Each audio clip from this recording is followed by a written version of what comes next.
You ever get hit so hard emotionally it feels like a punch to the chest? That kind of pain that wakes you up at 2 a.m., replaying what they said, what they did, and what you should have done? Yeah, I've been there too. Let me be clear, this isn't about playing victim. This is about taking back your power. You don't just sit there nursing wounds hoping they change. You stand up, you level up, and you make damn sure they don't get the satisfaction of breaking you twice, once when they hurt you and again when you let it own you. You're not here to be stepped on, walked over, or emotionally drained. You're here to handle it, and I'm about to show you exactly how. Let's go. They hurt you. They did what they did, maybe without a second thought, maybe intentionally, and your gut reaction, you want to respond now, you want to fire back, text them something that'll sting. Call them out in front of everybody, let the whole world know what they did. That reaction, that instant spark of emotion feels like power, but let me tell you something real, it's not. It's a trap. Because the second you react on emotion, you give them control of your behavior. And the one who hurt you, they already took enough. You don't owe them your peace too. This isn't about silence. This isn't about being weak. This is about owning the moment with intention. Because when you react, you become a puppet to pain. But when you pause, when you breathe, when you choose how to respond, that's when you take your power back. That pause, that second where you feel everything inside you screaming to explode and you don't, that's strength. That's the kind of self-control that says, you don't get to dictate how I move, you don't get to pull my strings, you don't get to own me. People who hurt you often expect chaos. They're counting on it, because if you blow up, now you're the problem. They get to sit back, fold their arms, and act like the victim. You just handed them the story, you just gave them the headline. But when you hold back, when you stay still, when you look them in the eye and stay calm, that shakes them, that rattles their entire plan, because silence, when it's intentional, is louder than any scream. This doesn't mean you let things slide. This doesn't mean you bury it deep and pretend you're okay. It means you take the time to process, to think, to own your next step. That's power. Anybody can react. A child can react. But a strong, grounded person, they respond. They understand timing. They understand value. They don't throw pearls into pig pens. They don't throw energy at people who already proved they don't deserve it. There's nothing soft about self-control. There's nothing weak about keeping your composure. That's emotional discipline. That's you being the thermostat, not the thermometer. You set the temperature. You don't just reflect what's around you. You don't get tossed around by storms other people created. That's the game they want you to play. Chaos loves company, but when you step back, when you let them stew in their own mess, when you move on with your head high and your dignity intact, that's lethal. That's peace in action. And let me say this, you're going to want to go back and forth in your head. You'll replay the moment. You'll think of all the things you should have said, all the ways you could have embarrassed them. You'll fantasize about them regretting it, crawling back, realizing what they lost. But none of that heals you. That's just mental energy feeding the fire. You've got better things to do. You've got healing to walk into. You've got purpose to chase. You've got a future that's too bright to be dragged into the shadows of what they did.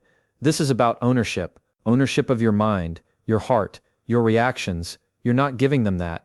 Not anymore. If they wanted access to that part of you, they should have handled it with care. But they didn't. So now you're done handing out free passes to people who didn't even earn the ticket. You're done performing emotional labor for people who never had the decency to protect your heart. The moment you decide to pause, to breathe, to wait and respond on your time is the moment you stop being the person who got hurt and start being the person who rose. Not loud, not dramatic, just solid, still, certain. You don't need to prove you're hurt. You don't need to perform your pain for an audience that doesn't care. You know what happened. You know what you felt. You know what it cost, and now you know what it's worth, which is why you're moving different now. Your emotions are valid, your anger is real, but they don't own you anymore. You do. That's the shift, that's the win, that's the power move. People love to act confused when you finally say enough. When you finally draw a line in the sand and stick to it, suddenly they forget all the ways they crossed it. Suddenly you're the problem, you're the one being difficult, you're the one who's changed. But the truth is you didn't change, you just stopped tolerating what you were never okay with in the first place. And the second you start setting boundaries, people who benefited from your lack of them will try to make you feel guilty for waking up. Let them, because here's the thing, you're not here to be everyone's comfort zone. You're not a doormat. You're not a therapist for people who refuse to grow. And you're definitely not an emotional punching bag for someone who thinks love means endurance of abuse. You can be kind without being a pushover. You can be compassionate without carrying weight that doesn't belong to you. But that only happens when you stop apologizing for having standards, when you stop making excuses for people who knew exactly what they were doing when they hurt you and did it anyway. Boundaries aren't about hate. They're about clarity. They say this is where I end and you begin. This is what I allow. This is what I don't. And it doesn't require a debate.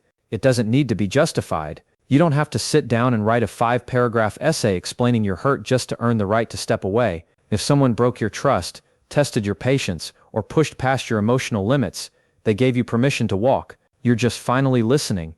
Too many people think that being a good person means saying yes to everyone, being available to everyone, being understanding even when it's costing your peace. That's not kindness. That's self-abandonment. That's giving from an empty cup while smiling through the exhaustion. That's giving so much of yourself away that when you finally look in the mirror, you don't even recognize who you are anymore. So when you start drawing boundaries, expect pushback. Expect people to call you cold.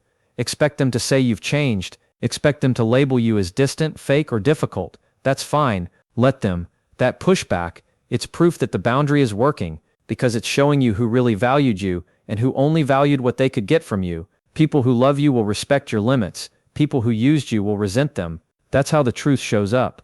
And it's not just about cutting people off. It's about clarity. It's about saying, I don't argue anymore. I don't explain myself to people committed to misunderstanding me.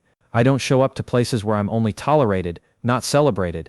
I don't let history keep me connected to habits and people that are unhealthy for my future. You are not a villain for protecting your peace. You're not wrong for refusing to let the same person hurt you twice. You're not weak for walking away. You're strong enough to say, this isn't love, this isn't respect, this isn't what I deserve. That's courage, that's growth, that's stepping into a higher version of you. Because here's the uncomfortable truth, some people only love the version of you that doesn't hold them accountable. They like the version of you that kept quiet, that stayed small, that gave and gave and gave without ever asking for anything back. And the second you started speaking up, the second you started asking for what you need, they backed off. That's not love, that's control, and you broke it. So you're not doing this for them. You're not drawing lines to punish people. You're drawing lines to protect you, your peace, your worth, your energy, your sanity. You're saying, if you want to be in my life, here's how it has to be, with respect, with honesty, with care. And if they can't rise to that, let them go. Stop negotiating your boundaries for people who never brought anything to the table except inconsistency and stress. You don't owe unlimited access to anyone, not to the ones who played games with your heart, not to the ones who only showed up when it was convenient, not to the ones who tried to break you and call it love. The door is closed for a reason, and if they knock again, make sure you remember who they were when they had the key. Boundaries are not walls, they're bridges to peace, to healing, to real connections built on mutual respect. You're not blocking out the world, you're just making sure the world that gets in is worthy of the space it takes. That's not cruelty, that's growth. And anyone who's not okay with that, they were never really for you in the first place. You hear it all the time. Hurt people. And yeah, that might be true. Maybe the person who hurt you was carrying pain of their own. Maybe they had trauma. Maybe they were never shown love, never taught how to communicate, never learned how to treat someone with care. And while all of that might explain why they did what they did, let me be very clear, it doesn't excuse it. Understanding someone's damage doesn't mean you sit there and let them damage you. You can have compassion without becoming a casualty. You can see the storm they're walking through and still protect your peace from the rain. Just because someone's broken doesn't give them permission to break you. At some point you've got to stop bleeding out for people who don't even notice the mess they made. Because the more you excuse the pain, the more you normalize it. The more you try to understand their side, the more you forget to honor your own. And that's not healing, that's self-abandonment dressed up as empathy. Some people will take every inch of grace you give them and stretch it into a pattern of behavior. They'll hurt you, say sorry, cry a little, tell you their story, promise they'll change, and then they'll do it again, and again, and again. And you, being kind-hearted, strong, full of hope, you believe them. You give them another chance, and another, until one day you realize you've been stuck in the same loop because you were trying to save someone who wasn't even trying to change. That's the truth no one wants to say out loud. You can love someone deeply and still realize they're not good for you. You can care about their healing journey and still choose not to be collateral damage in the process. Your heart doesn't need to be the battlefield where someone else figures out how to stop throwing grenades. They had a choice. They had moments to be better, and they didn't take them. That's not your burden to carry anymore. Letting go doesn't mean you hate them. It means you're done sacrificing your peace for someone else's chaos. It means you've outgrown the need to fix people who benefit from staying broken. It means you finally understand that your love can't do the work their self-awareness refuses to. Love is powerful, yes, but it's not a cure for emotional immaturity. It's not a remedy for someone who refuses to reflect. If they won't take responsibility, your love won't reach them. It'll just drain you. The most dangerous kind of pain is the one that's coated in excuses. The one you keep rationalizing because they didn't mean it, or they've been through a lot, or they're just struggling right now. You keep handing out passes until you realize the only person struggling now is you. Struggling to sleep, struggling to trust, struggling to feel safe in your own emotions. And for what? For someone who never paused long enough to realize the wreckage they left behind. It's not cruel to hold people accountable. It's not mean to say that wasn't okay. It's not heartless to protect your boundaries. That's how you honor yourself. That's how you say, I love me too. Because if you keep showing up for someone who keeps tearing you down, you're not showing love anymore. You're showing a pattern of self-neglect, and no amount of explaining their pain will make yours disappear. You can pray for them, you can wish them well, but you don't have to sit front row while they wreck the place. You don't have to hand them your energy, your time, your heart, just because they had a hard life. That's not your cross to bear. That's not your responsibility to fix. You didn't cause their wounds, and it's not your job to be the bandage they keep ripping off. So here's the line. Understanding their pain, that's maturity. Letting that pain become a reason they keep hurting you, that's the pattern you need to break. Because your peace matters too. Your mental health matters. Your self-worth matters. You don't need to play therapist, fixer, savior, or emotional punching bag to someone who won't even meet you halfway. You just need to say no more, and mean it. You can honor their struggle without sacrificing yourself. You can have empathy without access. You can care from a distance. And that distance? That's not weakness. That's wisdom. That's you saying, I see you, I understand, but I choose me. And that choice? That's healing. That's freedom. That's the kind of growth that doesn't need an apology to move forward. There's power in silence most people will never understand. Not because it's easy, but because it's controlled. Because it takes everything in you not to respond. Not to defend yourself. Not to clap back. Not to say what you know would cut deep. Silence is misunderstood because people think it's weakness. They think it means you're letting it slide. You're giving up. You're scared. But let me tell you the truth. Silence, when it's intentional, is one of the loudest things you'll ever say. You're not silent because you're afraid. You're silent because you're finished. When someone hurts you, your instincts scream to react. You want to type that message, say that thing, prove your point, make them feel a fraction of what they did to you. You rehearse conversations in your head over and over, looking for the perfect line. You want justice. You want closure. You want acknowledgement. But sometimes the most mature, most powerful, most healing move you can make is to say nothing and let your distance say everything. Not because you don't care anymore, but because you care about yourself more. See, silence isn't passive. It's not giving up the fight. It's ending it. You're done fighting for someone to understand what they're not even willing to see. You're done trying to be heard by someone who listens only to respond. You're done trying to fix what they keep breaking. Silence says, I'm not playing this game anymore. I'm walking off the field. That's not quitting. That's rising. When you stay silent, you reclaim your energy. You stop feeding conversations that go nowhere. You stop exhausting yourself trying to get someone to meet you at the level you've already grown past. Because if someone can't respect your heart when you speak, they don't deserve your attention when you're quiet. Let them wonder. Let them feel the weight of your absence. Let them realize the noise was never the problem. It was their refusal to listen. And maybe they'll talk. Maybe they'll gossip. Maybe they'll twist the story to make themselves the victim. Let them. You don't have to defend yourself to people committed to misunderstanding you. You don't have to correct every lie, respond to every jab, or chase every false narrative. Time exposes truth better than arguments ever could. Your character will outlive their version of the story. Your silence isn't submission, it's elevation. It's you choosing peace over petty, growth over ego. It's refusing to hand over your calm to someone who thrives in chaos. It's realizing you don't have to prove yourself right to walk away justified. You already are justified. Your silence is your receipt. Your dignity is your statement, and your absence is your final word. We live in a world that celebrates clapping back, exposing, dragging, telling all. But real power? That doesn't come from putting someone on blast. It comes from having every reason to respond and still choosing peace. That's discipline. That's restraint. That's emotional maturity at a level they won't understand until they've done the healing you already have. You'll feel it. The urge to speak, the pull to defend yourself, the pressure to say something, but not every action deserves your reaction. Not every insult requires a comeback. Some things are so beneath you, you don't even have to step over them, you just walk around. That's what silence does. It elevates you. It keeps you from being dragged back into situations you already left behind. And the best part, while they're still wondering why you haven't said anything, you're already moving forward. You're already growing, healing, winning. You're investing your energy into becoming better, not bitter. Because that silence, it's not just about them, it's for you. To protect your mind, to hold your boundaries, to stay in control of your story. You don't owe anyone a response that costs you your peace. You don't owe anyone a conversation that reopens a wound.